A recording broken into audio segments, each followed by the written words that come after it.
test your shit.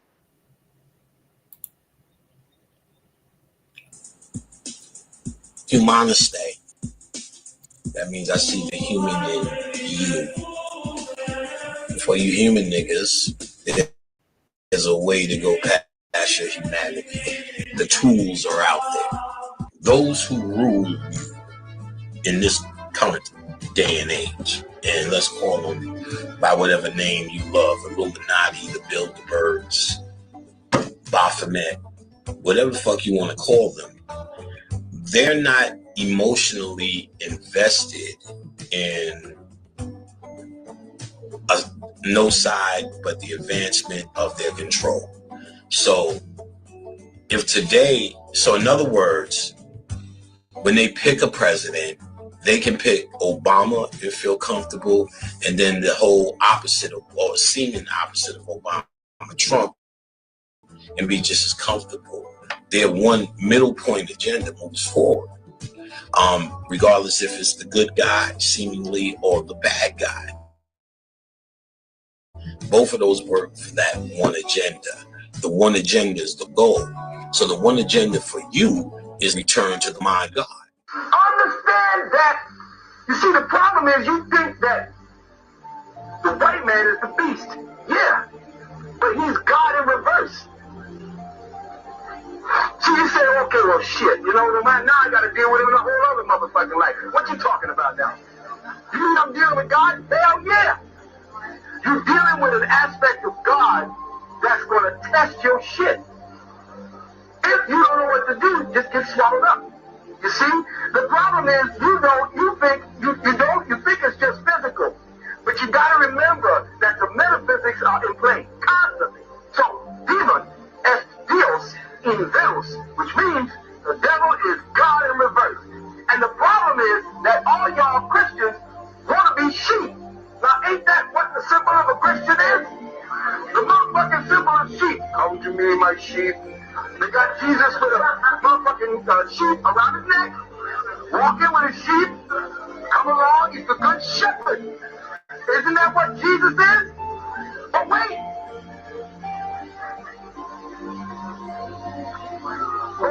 See, when you see shit, you get scared. Yes, but here's the difference. See, the problem is you don't know how to negotiate with God. Because you're only seeing him in one form, as a shepherd. And you're only looking at it, and him, and her, through the eyes of a sheep. And what is it that the sheep sees? The ass of the other sheep. These are some very great times, and you start rejoicing more than anything. One reason why you need to rejoice, because every day, not unless you dead, it gets worse and worse. With niggas out in the damn street, niggas on TV, the goddamn cracker, and just everyday life you should be tired of this shit by now. And I guarantee you, it's worse now than it was in December. It's worse then than it was last summer. It gets worse every day. In the mere fact of you even going through this particular part, let you know that it's getting closer and closer. You understand what I'm saying? That's because you're growing tired of it spiritually. Now, and my man witness does it get worse every day. Not unless you're a dead nigga. Sheep don't see past the ass of the sheep in front of it. Humaniste. The sheep has his nose up the ass of the other sheep. But you see, the secret is the fuckers that rule you are the dogs. One of the most ignorant things to deal with is this image right here. Baphomet. So I'm going to, for once and all, break it down under one fucking umbrella so we can stop forgetting. We tend to think it's like a religious thing, a thing of good and evil. And even if you can historically break down the white man, your Phineas Levy that created it, then you give it up naturally because of your insecurity, because of your ignorance, and because of your ego to something that is white. We have to remember, first and foremost, all things that are white don't exist. There's nothing that they've created. It's the goats running the sheep. You people say, oh, the goat is the beast, and you're damn right. And your body is part beast, part spirit. But you're looking for the sheep spirit, and you don't know how to conquer the beast spirit. And you're here to conquer the beast. But you're running in the church looking for the spirit, and you don't know that if you neglect the flesh and how to articulate through this instrument, you're fucked. That's why the goats run the sheep today. And why? Because, brothers and sisters, always know this. The goat is individualistic.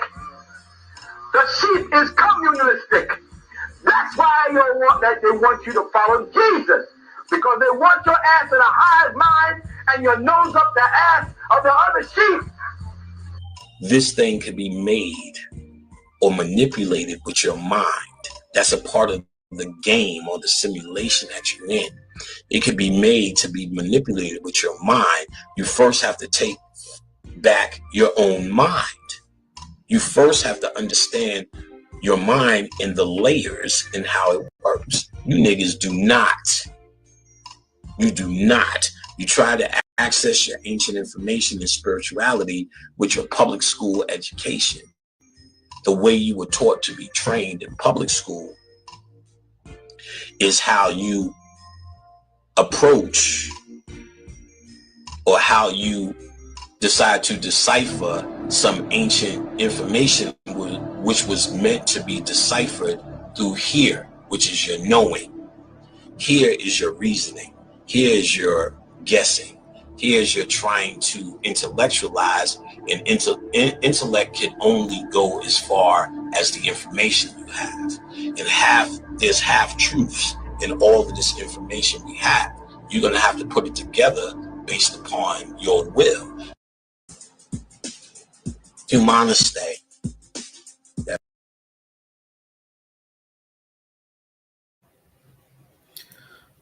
Peace to the tribe. Welcome.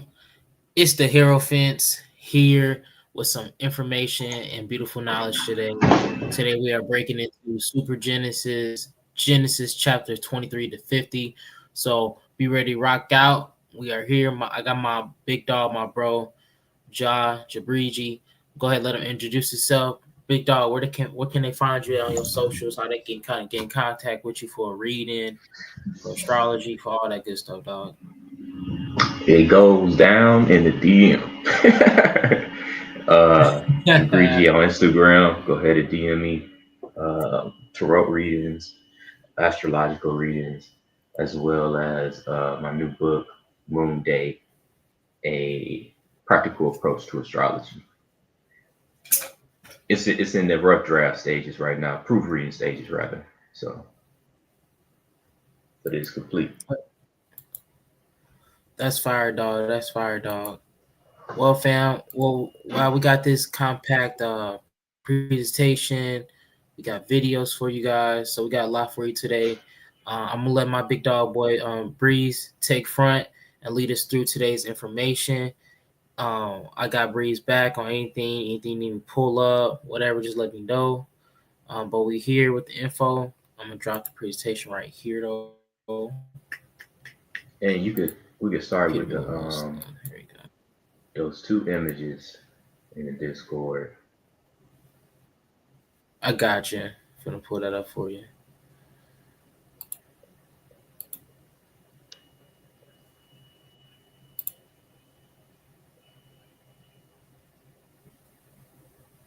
Here's the first one for you.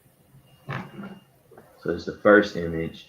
So we're talking about Genesis. And the root word in it, the prefix is gene. So this image just shows that the DNA is one of the smallest parts of a human cell, but the DNA is what carries all the characteristics that you see in yourself when you look in the mirror. DNA is responsible for everything, and in a way, the DNA is the word, and basically is the son of man.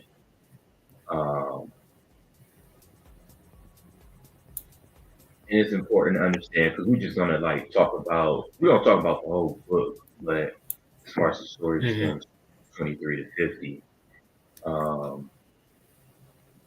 What else can I say about it? Yeah, it's just about the of the genealogy of God, genealogy of the people that were chosen to help humanity reconnect with God after the fall. Um, so in whole, it's about a double helix strand, and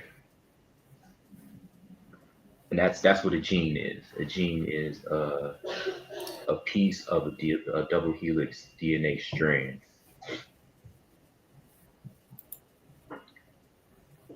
Could you pull up the genetic image? Yeah, I got you. Stop moving slow, real quick. Oh, or I could just talk from it though. Um, Genetics is a study of genes, hereditary and genetic Yeah, but I liked variation how you in got into organisms. Type into what?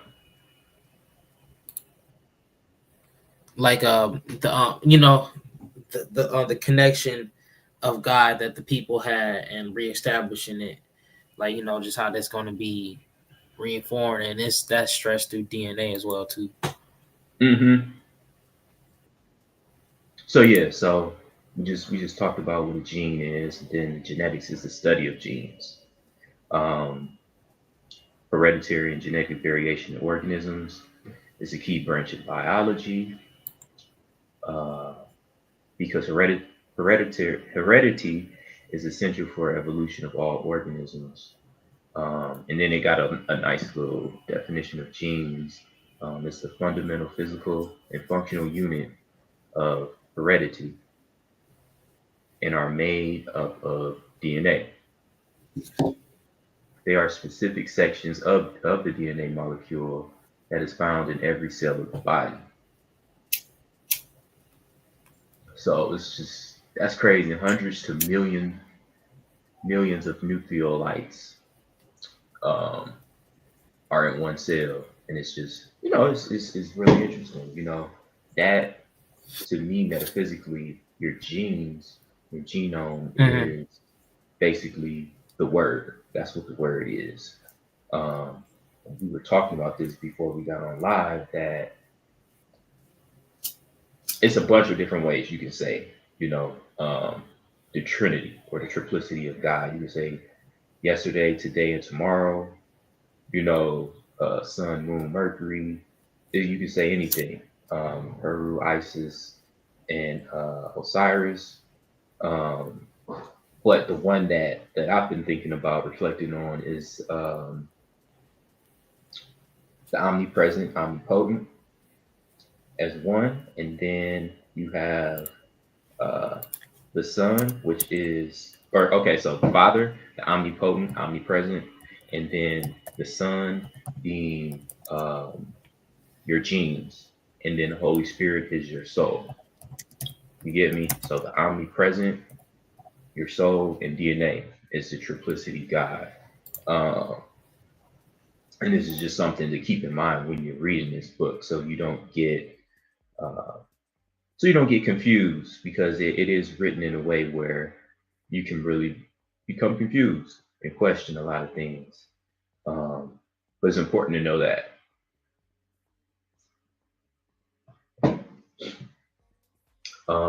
And since we talk about genetics, genes, um, the etymology of the word generation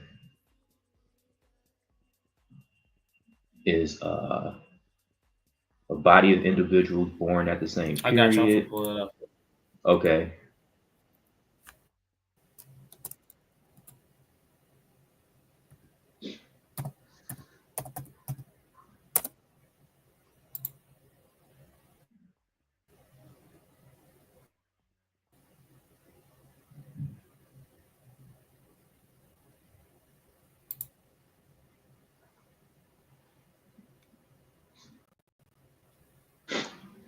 there we go.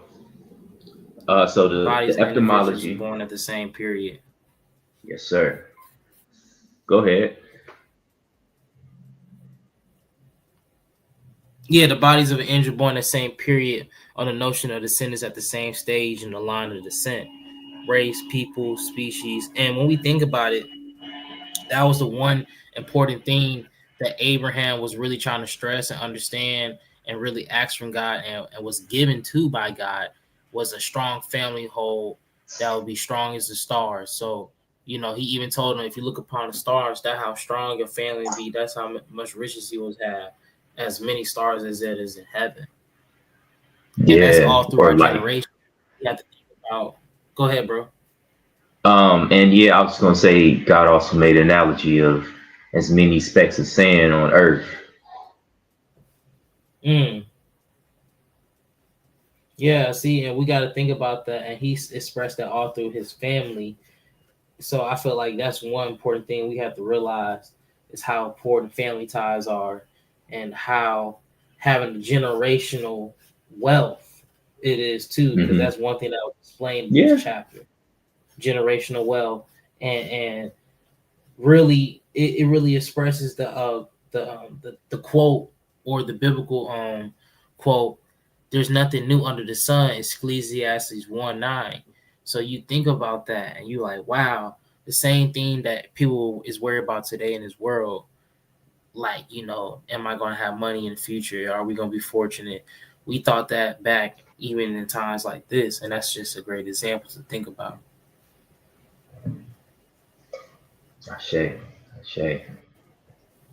To say a little bit more about the etymology of it, descendants at the same stage in the line of descent, race, people, species, progeny, offspring, um, to give birth, beget, uh, act or process of procreation, process of being formed. I like that one. Process of being formed, state of being procreated, reproduction, um, Mm. that which is produced, fruit, crop, children, descendant, offspring of the same parent. So we're talking about the genealogy of, we can't say Adam and Eve, but uh, things really get kicked off with Abraham. So this is the genealogy of Abraham because all of the Israelites of the Bible can trace their heritage back to Abraham. And from Abraham, you get Isaac. From Isaac, you get Jacob. And from Jacob, you get the Hmm. 12 tribes. Um, the two major tribes is Judah and Joseph. From Judah, you get David. David, you get Solomon. And after sequence of events, you get Mary. And that's where Christ shows up. But that's beyond the sphere of this presentation for now. Yeah, Uh-huh. and that's all too interconnected and interwoven through Kabbalah, because it's like on the mundane level, you'll see and understand like, okay, this just connects to like family and religion and just having a touch with God. But deeply, when we're trying to have you understand DNA, it's like here because I'm trying to pull it up, but it's like understanding DNA is a really big, vast thing, and that's something that's been that they're still studying to this day, still studying our body. They understand it more now, but we keep, you know, we don't make it as an importance, and also to really to expand our DNA, to understand our family, and then understand our DNA scientifically, because it's like building gnosis and building insight with God is a great thing, the one thing, but at the end of the day, building our intellect too, because in the video is what Pan was talking about. It's like, you know, sometimes we're so focused on building our intellect and not the gnosis. So we can improve the gnosis and the intellect by going within, but on a also mundane level, you still have to work the intellect. And sometimes only the information that you know is like limiting to your thought process. So sometimes you gotta be willing to expand both on this path, which is hard. Pull up But I was trying intellect to on pull. Etymology.com, just to elucidate it a little Etymology right now. I got you. bit. Mm-hmm. There you go.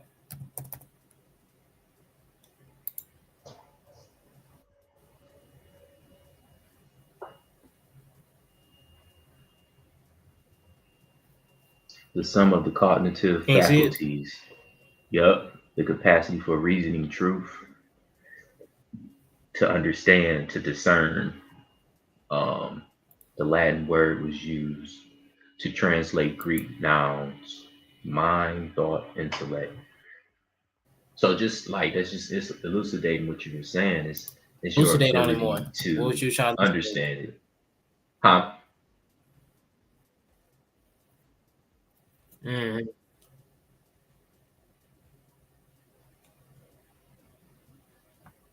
Yeah, like having that limited thought, that limited mind. But I'm But trying. I being was able to trying to pull problem up the tree of solve, life you know. because also saying like we gotta be able to look at DNA.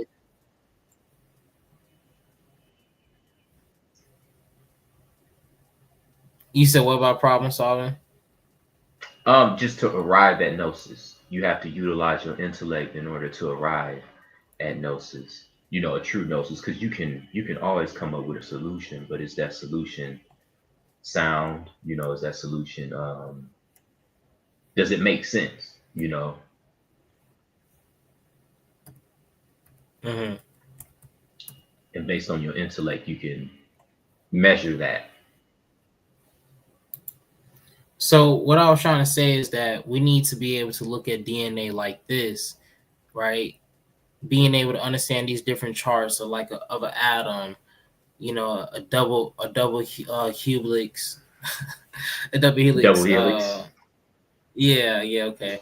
I felt like I kept trying to add an extra word to it, but then now we got to be able to look at that same double helix, that same atom, and look at this because this is an aspect of us, you know, and our soul, and it's like four different worlds and four different aspects. But not to overwhelm you, but just to think about and also remember the aspect of Abraham and Sarah, the aspects of these generations always start with the source. So for people who try to understand Kabbalah in a nutshell and trying to understand these energies and expressions, you have to get that Kether is the crowd.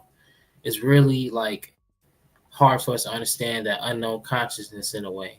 So that's like the head god, but we have to think about it. A crown is the thing that sits on top of the head. So it shoots down to these other thoughts of consciousness, the reflection and the understanding, Chokma, that wisdom, the masculine energy, Abraham, and Benira, the understanding, the feminine aspect, right? That's why the queens sit here. That's why the knights sit here. The higher self of you, the improved version, whereas in the princess and princesses, so on, so on. So yeah, I just want to explain that to be able to look at those thoughts in the same way.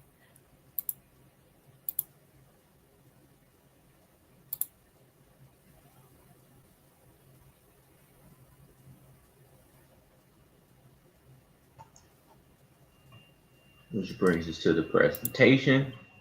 Um, Genesis 23 to 50 covers significant events in the lives of the patriarchs of Abraham, Isaac, Jacob, and Joseph, focusing on their family dynamics, God's promise, and the development of the Israelite nation. Um, and then here we're just going to go through just key points, from Abraham, later years, and Isaac, and then Jacob and Esau, Jacob journey, and then Joseph's story. Yeah, because we got it starting off from 23, so we're going to be explaining some of the stories, but really we have a video for you guys that we're going to watch to really explain it better and easier and break down the concepts because you remember in public school, when your teacher, they'd be like, okay, y'all, we finna start. I'm gonna pull up a few videos. I'm gonna have these, people get on you for watching YouTube videos to learn information and stuff.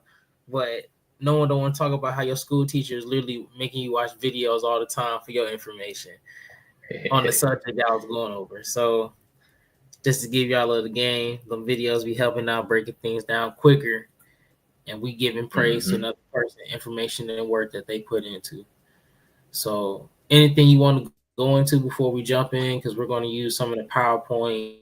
We're going to pause between the video, explain things, break things down even more for deeper concepts of metaphysical thought, and also thought just about Joseph, Abraham, Sarah, everyone in metaphysical thought, and understand these expressions, because at the end of the day, as we're like doing the code and the understanding, and the overstanding, we all got to go back to the meditations and the reading, and that's what this is here for. Right. So, Right. You got, bro. Just like reiterate, the video is just going to be over from what it is from Genesis 12 through 50. Yeah, it's gonna be 12 through 50. So it's going to give a good recap, a nice recap of all that happened, and like AD said, we'll pause it, give a metaphysical understanding of that portion, and just continue through it. But let me know if you can hear it.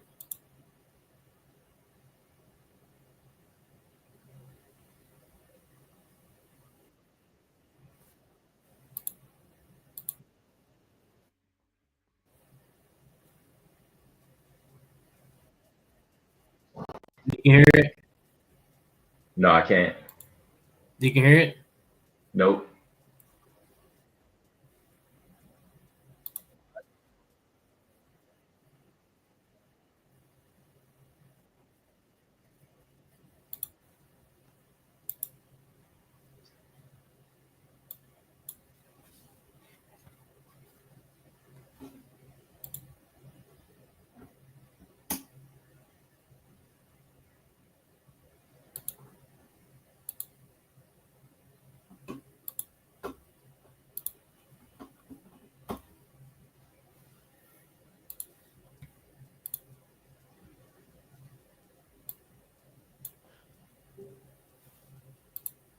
The book of Genesis. In the first video, we saw how chapters 1 through 11 set up the basic storyline of the Bible. God has created all things, and he makes humans in his image to rule the world on his behalf. The humans choose sin and rebellion, and so the world spins out of control into violence and death, all leading up to the rebellion and scattering of the people in Babylon. And so the big question is, what is God going to do to rescue and redeem his world? Well, out of that scattering at Babylon, the author traces a genealogy of just one family that leads eventually to a man named Abram, later known as Abraham. And God's promise to Abraham at the beginning of chapter 12 opens up a whole new movement in the story. God calls Abraham to leave his home and go to the land of Canaan, which God says will become his one day. And in that land, God promises to make Abraham into a great nation, to make his name great, and to bless him. Now, these promises are connected back to earlier parts of the book. So Babylon had arrogantly tried to make a great name for itself, and that didn't go over very well. But God, in his generosity, is going to bestow a great... So what you think was different between Abram and Babylon? Like, why you think God stopped Babylon from making themselves a great name, but allowing Abram to? If I heard that right in the video. Yeah, I think the biggest part with that is that because it was Nimrod who was leading Babylon, I think in Nimrod's case, he took it upon himself to do all those things, like building the city, building that tower that was to reach up to the top of heaven, and just having the plan to dominate the world in a sense. Whereas with Abraham, he wasn't really on that type of time. He just listened, and he followed God's command, God's word. Um, and it was more of a step by step thing where Abraham wasn't as involved in it as much as God had him involved, whereas Nimrod had he had astrology, he had metaphysics and things like that, and he didn't see the use of having God in the picture with it. He felt that he could do it all on his own. And this, I mean, and the importance, and the importance of this is understanding like you can seek guidance through your soul. So in a way, Abraham was able to channel his soul at a high level, whereas Nimrod didn't.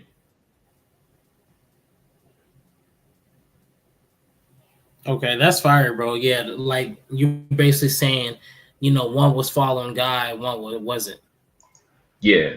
And then when you think about the Tower card, which represents Babel, strife, battle, you know what I'm saying, Geber, Mars really is like, even when you think about a lot of Mars mythology, Mars was fighting Aries. He went against Aries. So, I mean, Zeus, I'm sorry, Mars is going against Zeus. Right. And that was basically, the benevolent, most high. So basically, you see this way of ego, pride. It just gets out the way. So I see how you said that. Yeah. That's pretty Yeah. All right, let's go back to the video. Name on this no-name guy, Abraham. And God's blessing of Abraham goes all the way back to that original blessing God gave humanity in the beginning. So the question is, why is God going to bless Abraham and his family? And the last line of God's promise makes this clear. So that all the families of the earth will find God's blessing in you. Now, this is key for understanding the whole rest of the biblical story. God's plan is to rescue and bless his rebellious world through Abraham's family. And this is why the whole rest of the Old Testament story is just going to focus on this one family, eventually called the people of Israel. This is also why Israel will later be called a kingdom of priests at Mount Sinai. God wants to use them to show all of the other nations what he's like. And ultimately, this is the promise that gets picked up by the later biblical prophets and poets who say that its fulfillment will come through Israel's messianic king, whose reign will bring justice and peace to all of the nations. Point of the story, none of that's clear. You just have to keep reading and watch the promise develop. And so the rest of the book focuses on Abraham and his family. First, Abraham himself, then his son Isaac, and then his son Jacob, and then Jacob's 12 sons. Each generation, they're united by two main themes. So first, each generation of Abraham's family is marked by repeated failure. They just keep making really bad decisions that mess up their lives and that put God's promise in jeopardy. However, God remains faithful to them. He keeps rescuing them from themselves and reaffirming his commitment to bless them and bless the nations through them despite their failings. So the Abraham stories. God had promised Abraham a huge family, but on two different occasions, he's afraid for his life because other men are attracted to his wife, and so he denies that he's even married to her, which creates, of course, all of these problems. And not only that, Abraham and his wife Sarah, they can't have children, and so Sarah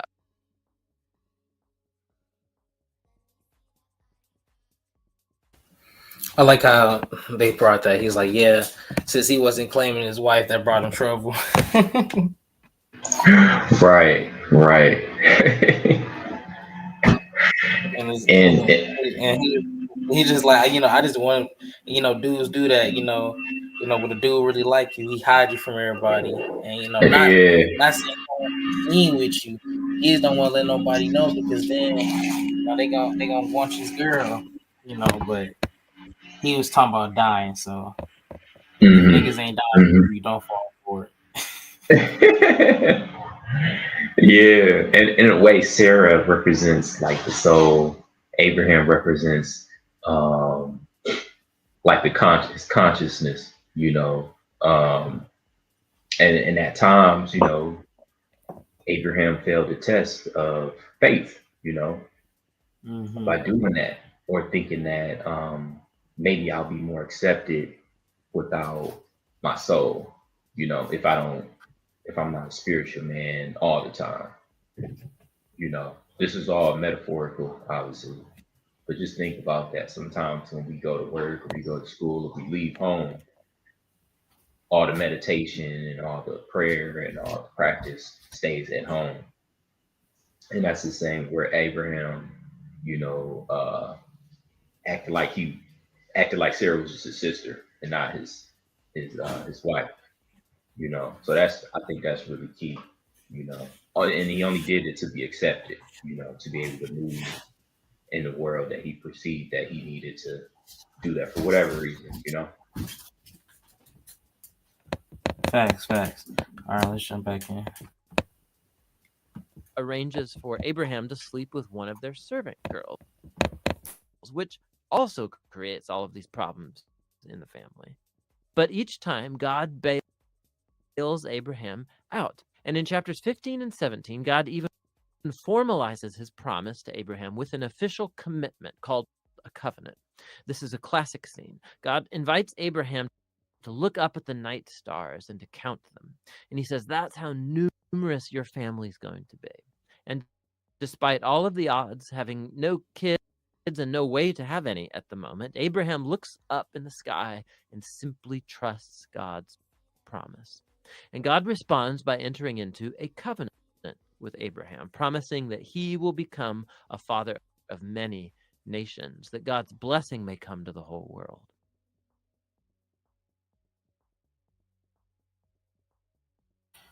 Now, reason why I stopped is because we need to understand covenants and talk about that and get into that, because when we was talking about the spiritual breakdown of the election and get into a lot of things, we got into the spirit Molech. And I need you to understand how when we get into covenants that we don't know about, but the covenants that we make with God, he lets us know his rules. He lets us know what we shouldn't be doing. A lot of other covenants that we throw ourselves into makes us think that we can do whatever and not have no actions to it. So I'm gonna pull up the word covenant so we can really just have a deep understanding of it.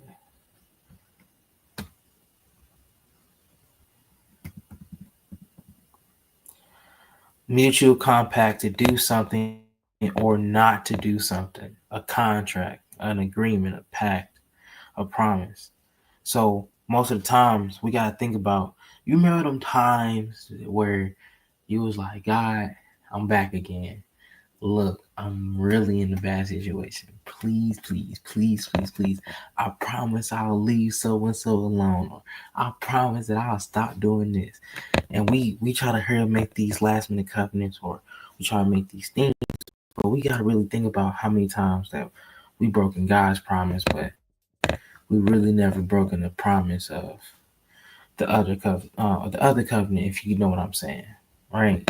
Because I don't want to make people feel like they got deals with nothing, but in the way you want to think about how many times you was serving two masters and was okay with the other one, okay with the double serving. We gotta think about that and think about how covenants really make a stronger deal in our spiritual lives, no matter what we decide to do. What's your thoughts on that, Breeze? Shay, because that covenant is like it's like making a relationship official, you know, um, i.e. the relationship with your soul, making it official. Whereas you want to serve your sense consciousness. You know, you want to serve the things that feels good to the physical body through the five senses, but that's not part of the covenant with the soul. You know, at least not in excess with certain things. And I think the most important part about staying true to the covenant is actually continuously like praying, you know, praying day and night, you know, meditating day and night, um, and doing things that lets the world know. You know, don't keep it a secret that you're a spiritual person. You know, you don't light a candle and put it up under the table. You know, a lighthouse is meant to be seen everywhere, no matter where you are in the waters. So it's important to be proud of what you're doing, you know, and to let other people know.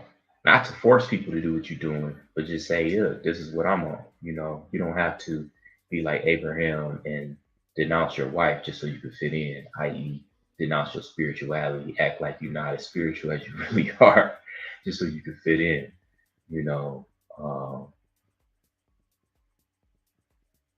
But the beauty of it is like we all make mistakes and we will continue to, you know, but it's what's in your heart that keeps the covenant, that truly keeps the covenant.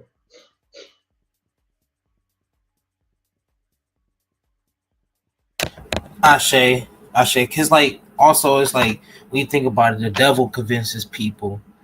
God don't convince you. God is waiting for you when you make the right choice. When you come to Him, He prepares those who call. He prepares those who He calls. You know what I'm saying?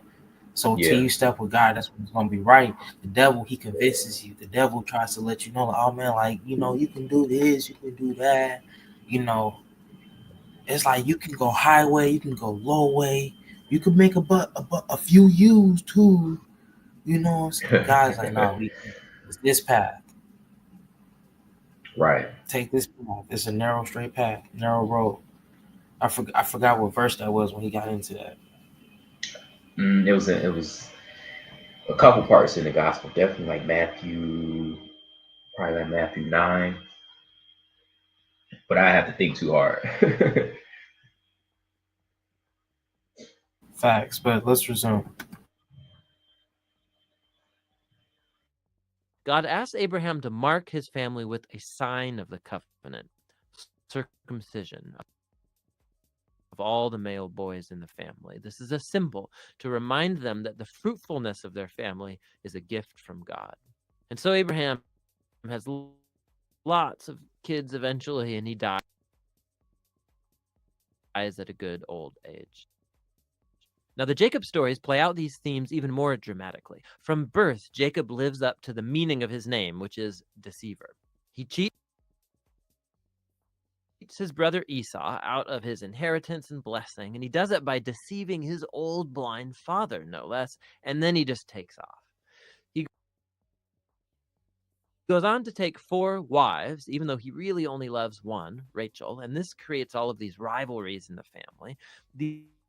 The only thing that humbles Jacob is being deceived by his uncle Laban, who cheats him out of years of his life. The tables have finally turned.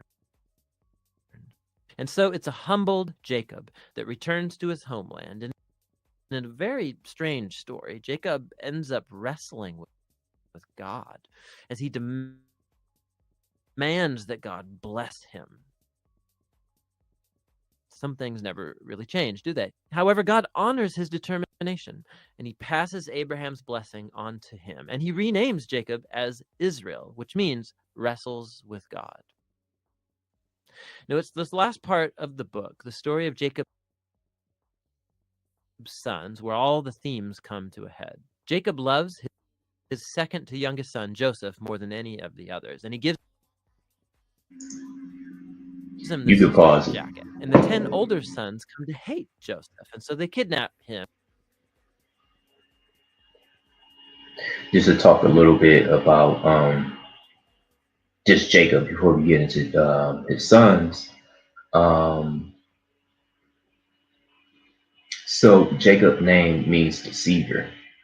Um, but we already know about time once we get to um, after Genesis 32 that Jacob is the chosen one, and then there were times um, where an angel had told uh, Sarah and Hagar, Esau's mother, that both childs will be of great nations. And so this was something that was a little bit more of a physical thing, where Jacob wanted the birthright of Esau, but Jacob was already meant to be that child of promise because it came from um, the wife that Jacob truly loved. And I say all that to say, Jacob stealing Esau's birthright was just some petty human shit. He thought he was going to get ahead by doing this. So, he tricked him. He tricked him and he tricked his father just to get the birthright, just to be deceived by his father-in-law and end up having to marry 4 different women and spend over 2 decades of his life working on his farm. And this is what happens to us when we think we're making something happen, just like Nimrod in the building of the Babel Tower. You think you got motion, you think you're making something happen, you think you Mr. Big Shot, but really, you just running into your karma. That was basically his karma. And from there, when you look at Genesis 28, when Jacob was on his way leaving home, because at that point Esau was ready to kill him. He was on his way to Laban, his father-in-law, where he would end up spending those 2 decades. During that time, that was in Genesis 28, you had Jacob's ladder, where he dreamed of a ladder going up to heaven, and he's seen God at the top of the ladder. He's seen angels coming down and going up. And at this point, God's covenant was made known to Jacob. So at that point, it was basically Jacob not knowing that, damn, I thought I was doing all these things to secure my future and stuff, but this was already meant for me, and I got myself involved in all this petty human shit. And now I got to pay for it. But I know the covenant that that I am a part of. So it's kind of like at that point now he's on his path, but now he still has to deal with the things that he's done before in his ignorance. Don't think that just because you give your life to God that all the things that you've done have been erased. You still got to deal with it. You still got to deal with it until its completion. And then also, before we move on, Jacob wrestling with God is really coming to the terms, okay, yes, this is a human part of myself, but I do also have a spiritual part of myself. And that wrestle with God is when you're really trying to get into alignment. You're really building your spiritual practices, and you're really sticking with them. This is wrestling with God, and this also goes all the way back to Genesis 3, where you had where God told, or is Genesis 3 or 4, where God told Adam, Eve, and the serpent that you guys will be at war with each other forever, and to paraphrase it, the earth will be a dangerous place for you.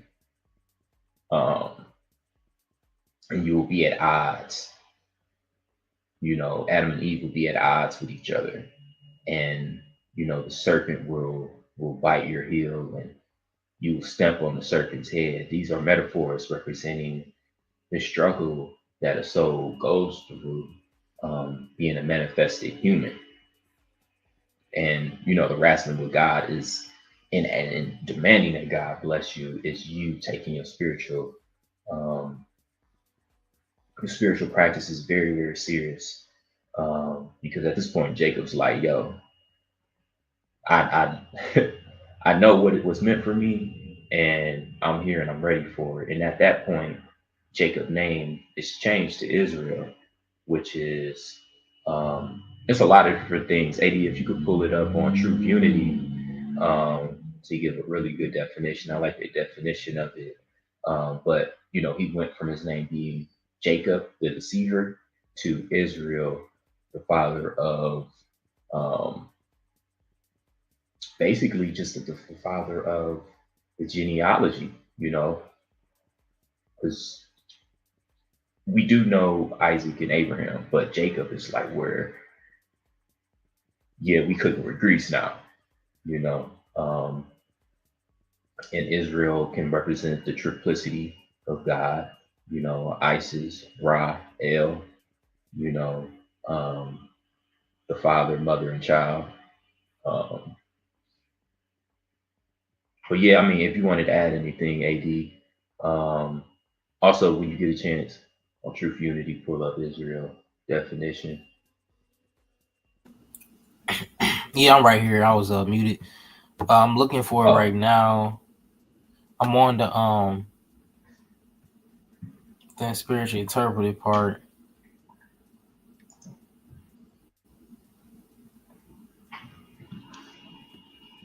And it was Genesis 30:31 when he had that transformation, right?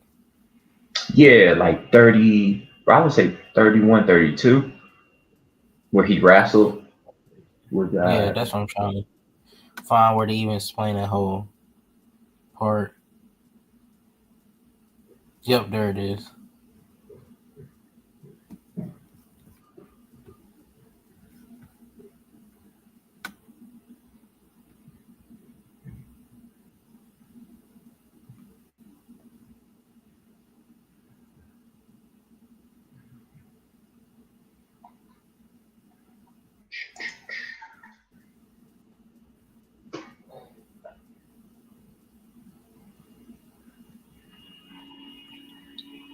Yeah, but the wrestling with God, and also earlier when Breeze talked about karma, we got to think about most of our actions, and and that's what karma relates to, our actions, especially when we say we're going to do something, we don't do it. We have to understand that when it comes to dealing with the workings of God, dealing with our action towards people, they have a come around, and we don't understand that if we don't, because you can also take the wrestling with God as the work in the process that you have to go through. It's like sitting down the first time when you meditate. It sucks, but as you keep going and keep going, after a while, you'll be on a journey, and you can have a few bruised knuckles. You're gonna have some sore feet. You're gonna have some broken toes, and then when they heal, they not realigned, but they stronger and tougher, more durable. You're gonna have like scars and battle wounds, but that's what comes with when we have fell from grace. That's a lot of people always tell us, well, why do we have to go through this? And the fall from God, the fall from man, the fall of man really explains that. And if you understand that esoterically, biblically, and we even got into it when we talked about sin, you'll be understand why we have to do this transformation and wrestling. But am I on the right part, bro? Like, do I gotta go Go to scroll up to a the certain top, over on. I'm trying to table see of because contents? there's it might be that, or go to, Yeah, because you want that dictionary, right? yeah, the dictionary. I think you might be able to go to faith, and from faith it'll give you opportunity. Oh, there you go. Yeah, and then yep, and then you just go to Israel.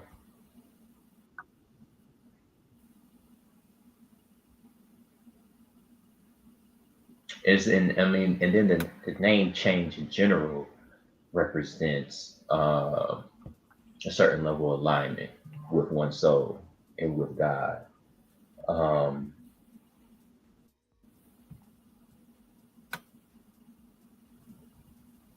contending for God, striving for God, who prevails with God, a prince with God, dominion with God.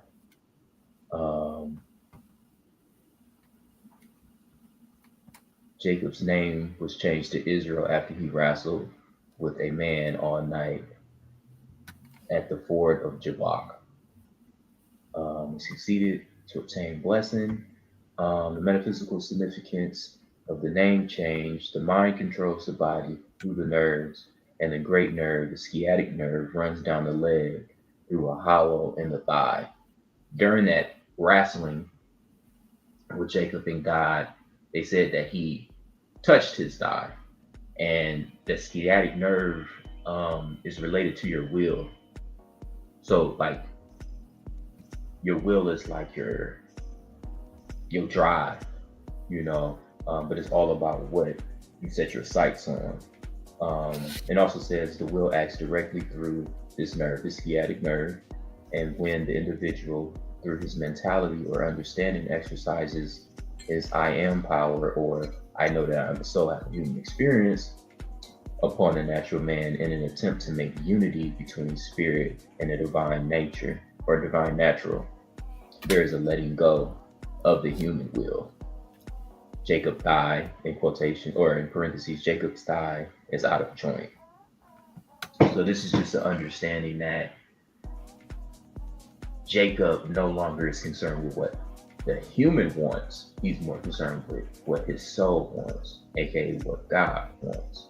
And from that, he's in greater alignment, and his name is changed from deceiver or cunning deceiver, just like the serpent, to a prince with God, striving for God, contending with God instead of petty crimes,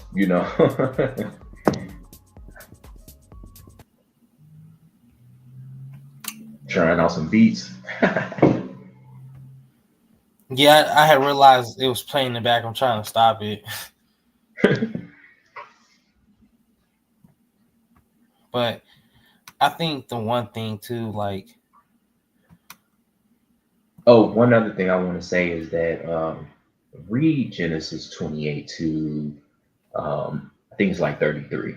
That's a very, very important part of the book, because this is where that real alchemical change is happening. This is where this is literally the activation of his genes.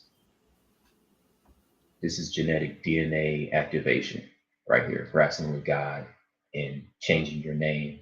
It's literally, you're changing the script of your DNA at this point. So it's metaphorical, but it's something that can elucidate the information.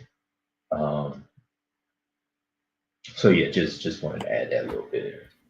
You good. And the one thing, the secret about Genesis that they don't tell you is tree of life. It's talked about once, and then it just disappears after that. Like, I can't recall where else they talk about in the Bible besides Genesis. Yeah. I'm sure it's mentioned probably by Jesus, or somebody like Peter or Paul, but in some deep ass esoteric way. Yeah. Yeah, so that's one thing we really want to reflect too, and like videos and lessons when we're talking about that coming soon, because we want to have you understand it in the esoteric sense in the story through family generation. And you might never know. Somebody might make a Abraham and like an Old Testament tarot deck. That'd be dope. That'd be fire. Like, have Sarah, Mary, and people like that as princesses, and certain cards. You see, like there's like a also observation where they talked about in the story, and I think they said in here too when they talked about place your hand on my thigh. Abraham said that to his servant Jacob. I think Jacob just said that in the previous story too when you read into that. But they talk to that sense about place your hand on my thigh, they're making an oath, but they're really not placing the hand on the thigh. They're placing the hand on the genitals. And now, before we get freaky in here, I'm talking about in the spiritual.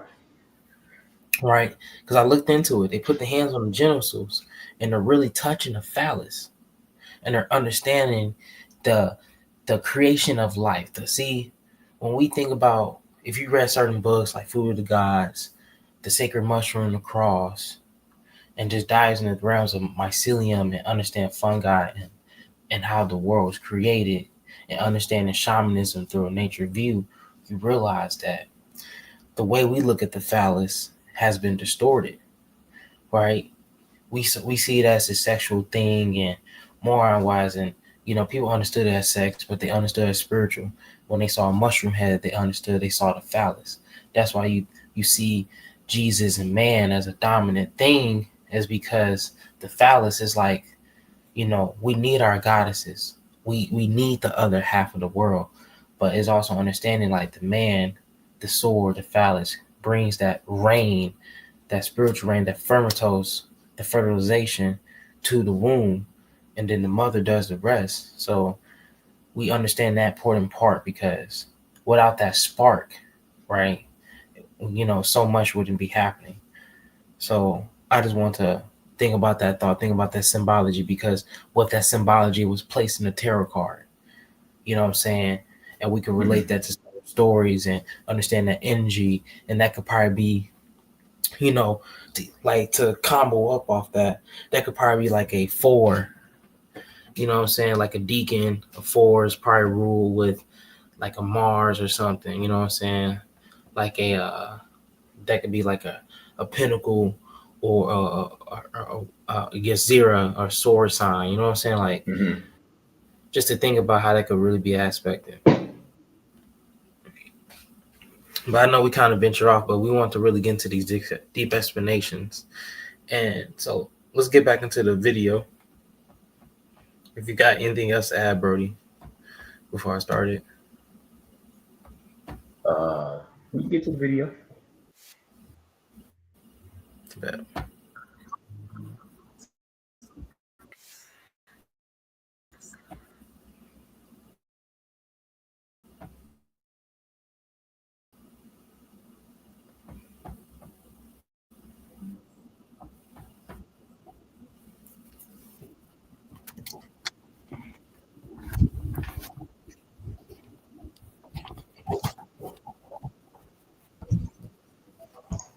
I can't hear the sound.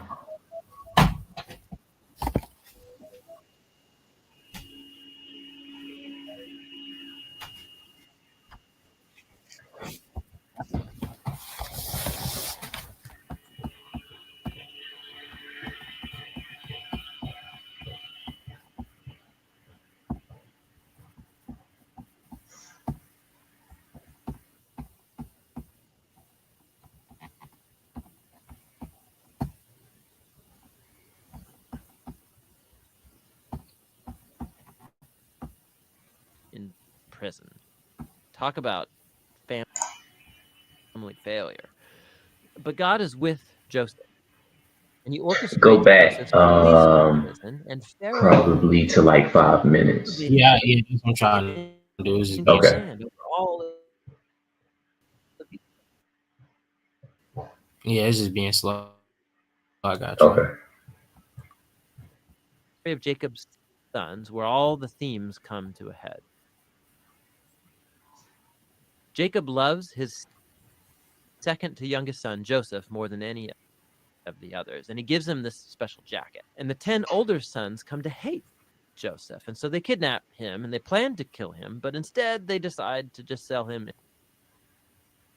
into slavery in Egypt, where he ends up in prison. Talk about family failure.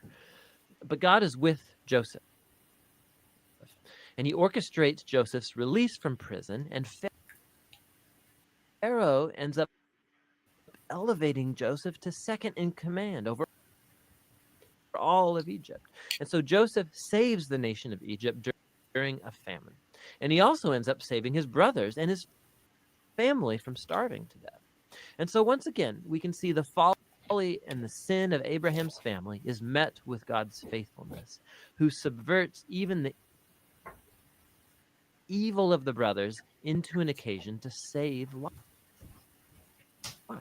And this is actually what Joseph says right near the end of the book. He says to his brothers, "You all planned this for evil, but God planned it for good, to save many lives." Now, these words are strategically placed at the end of the book because they summarize not only the story of Joseph and his brothers, but the book as a whole. From Genesis 3 onward, humans keep acting selfishly and doing evil, but this God is not going to leave his world to its own devices. He remains faithful and determined to bless people despite their failures. You can see this especially in how that mysterious promise about the descendant of the woman gets developed throughout the book. So remember, Genesis 3, God promised that this wounded victor would come and crush the snake and defeat evil at its source. And the author then connects this promise directly to the line of Abraham. This is a part of how God's going to be blessing to the nations. Now, from Abraham, this promise gets connected to Judah, the fourth son of Jacob. And this is how. In an extremely important poem in chapter 4,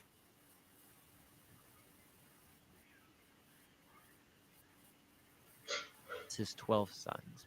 And when he comes to Judah, Jacob predicts that Judah will become the tribe of Israel's royal leaders, and that one day a king will come who will command the obedience of all the nations and fulfill God's promise to restore the garden blessing to all of the world. And then after this, Jacob dies. And later, Joseph dies too. And the growing family remains in Egypt. And so the book of Genesis ends with all of these future hopes and promises left hanging and undeveloped. And it forces you to turn the page to see how it's all going to turn out. But for now, that's the book of Genesis.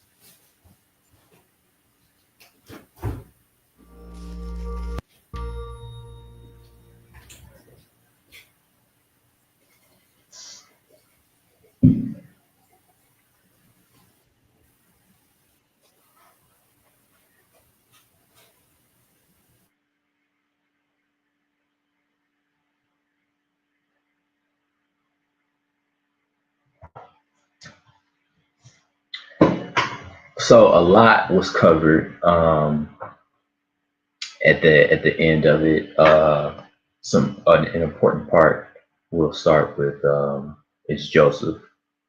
Now Joseph's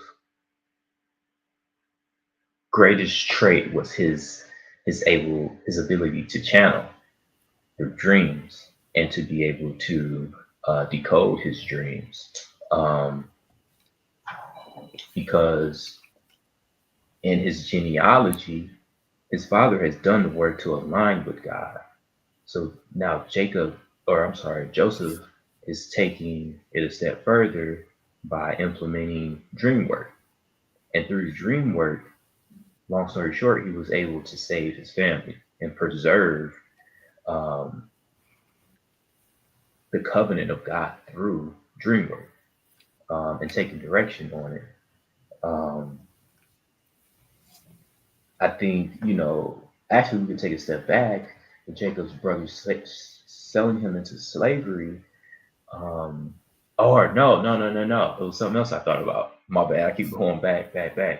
Jacob or Israel having 4 wives. Now, a lot of people look at this and say, well, they had hella wives in the Bible. It's okay for me. Jacob having 3 other wives was a representation of his ignorance, because once again, he had to marry those other 3 women because of his own karma. He had a soul tie to all of those women because of his karma, when in reality it was only one wife in which the tribes of Israel was to flourish through. You get what I'm saying? Through the line of Christ, because you get all the tribes through the 4 wives, but through his first wife, Leah, not Rachel.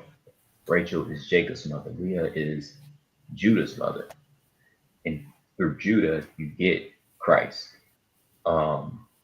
You get the divine alignment, all of that, the completion of the covenant is through Judah. But it's to understand that Jacob had a wife that he liked a lot. Jacob had his first wife, and Jacob had 2 other wives. All of this is karma because it was only one wife in which will bring the coming of Christ. So I just want to say that to let that sink in, don't try to use the Bible as a reason to be polygamous or to be promiscuous. But that was just a little tangent. And then Joseph's brothers selling him into slavery is just when you got things going on internally, Joseph being sold as a slave is you basically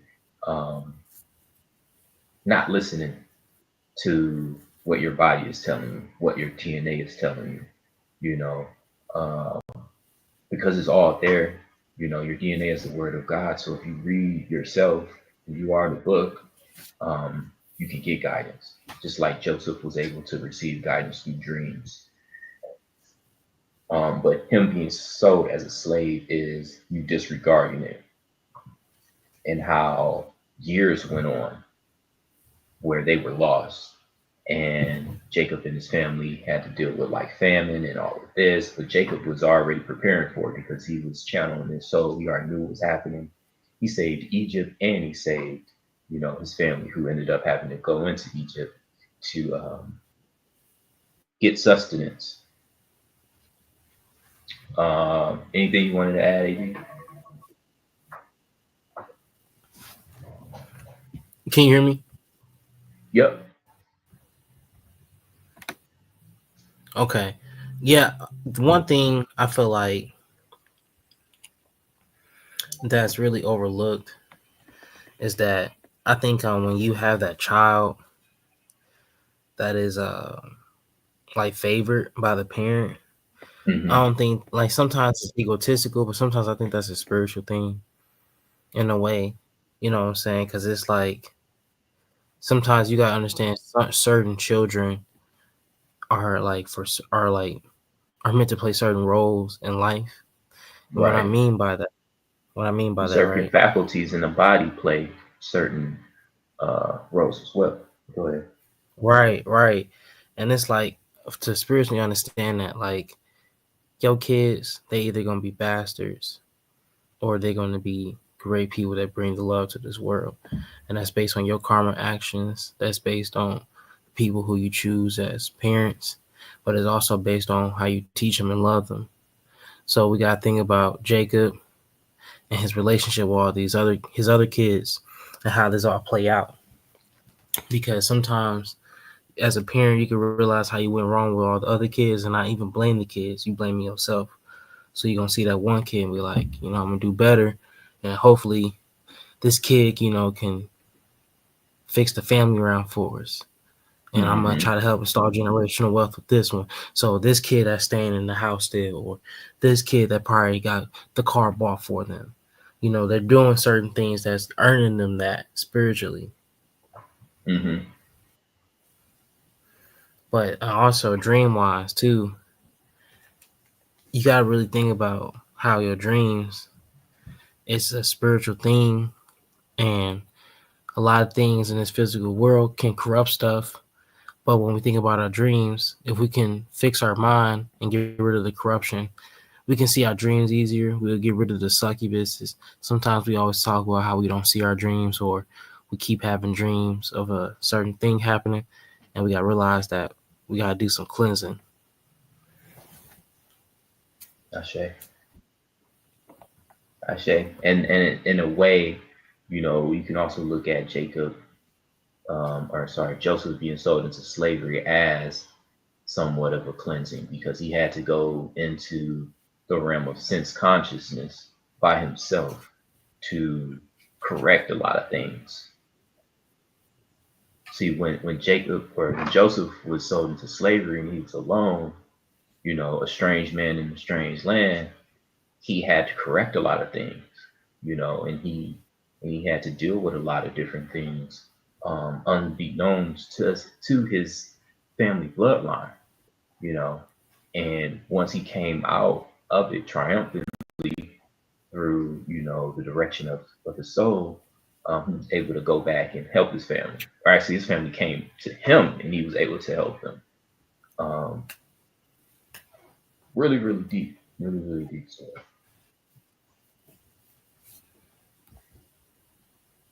You said what? Just a really deep story, you know. With that portion being said, What you say? My internet went out a little bit. What you say? what did I say? I'm talking about Joseph just that being in last part. Egypt. Like it just is. Oh, okay. Just Oh, being Egypt. Gotcha. yeah. And how it was a bit of a refinement or a cleansing that he went through, unbeknownst to his family. So they Have considered we him talked dead. about the cave? Have we talked about the cave of Mekabla, or The, Mikablia, Mashplia, Mapella, something like that. Mapella? No, go ahead. Yeah, but no, we got to really think about how this cave, how everyone's been buried here. We got Jacob, we got Abram, we got Sarah. You know what I'm saying? They all keep coming back to this place being buried. And on Truth and Unity, they got into this. And this happened in, I think it's Mapila, something like that. Something like that. In the realms of that. yeah, We ain't linguistics, we metaphysics, this happened metaphysicians. in verse.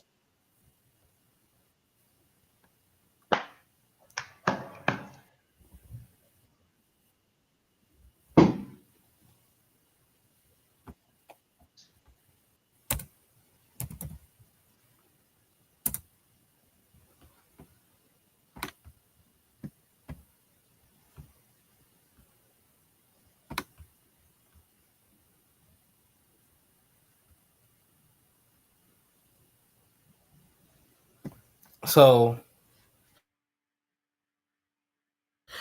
here, right here, what we talk about, Mekplia means equal divided twofold spiral form, represents the subconscious body, substance field which there was a cave.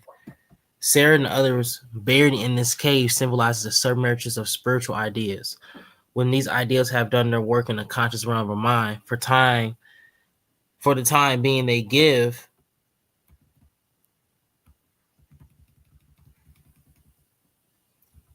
way to other activities of mind while they sink back into the subconscious. There, they take deep root in the substance and continue their work, which is not apparent to the outer consciousness. Thinking part of the mind, they work out into the body consciousness and other incarnations, thus aiding and raising the whole organism to a higher plane expression. When going through the inner experience of realizing from consciousness, some much cherished soul quality or thought activity has become useless for the time being. One may have a tendency to grieve and to hold to good that seems may become inactive in one life. So, what this is talking about is one, first, it's talking about dealing with death, right, of a loved one. And like, because it was talking about that expression too. We need to understand that, just because they had left our minds or left this world does not mean they're gone. Spiritually, they're still here. Spiritually, they're within you. Spiritually, you can reach out to them, and you can do metaphysical things that could transcend to the other plane to show love, to give offering. So I just liked how it represented that submergence of spiritual ideals. And then also submergence of, like, even if we wasn't talking about death, we got to think about certain things with the mind, certain things of trauma. You know what I'm saying? Trauma is locked away in the subconscious mind because our subconscious mind Mm-hmm. protects us from that. We might Yep. deal with a lot of pain and things get taken away. So being able to work through that, because trauma can be locked in certain parts of the body. That makes me think of a little portion in my book where I speak about the correspondences with the moon. And one of the correspondences is the subconscious mind. And you can look at, the moon as a filter for your consciousness, because it filters all of that trauma and it allows you to operate in this world without it bothering you, and it filters it out, and until you're ready to deal with it. Just something I just wanted to add, how the moon kind of helps us stay calm by filtering out stuff that's too difficult to deal No, with at thank the you. That moment. was fire. Mm-hmm. But is there anything else we want to add, bro? Today was pretty fire. What we went over. Yeah, man, we covered it. We covered all of it. We'll have an article for Genesis 1 to 22. Yeah, just explain Genesis. Yeah, 1 Mm-hmm, through 22. Explaining like the mm-hmm, energies, how to happen, and what books we use to study. And then mm-hmm. 28 through 50 is going to be at. So we're going to have that posted on the Hierophants Substack and the Initiatives Flame Substack. So really appreciate you guys for jumping out. Please join the Discord. All the links are down below. Join the Discord. Join the Make sure Discord. you get ready for the Lunar Conversations coming Monday and Masterminds. Drop a flame in the chat. Get ready for 6 o'clock tonight if you was tuning into this video. And with all that being said, peace and love. I hope you guys have a wonderful Sunday. Peace and love. Peace.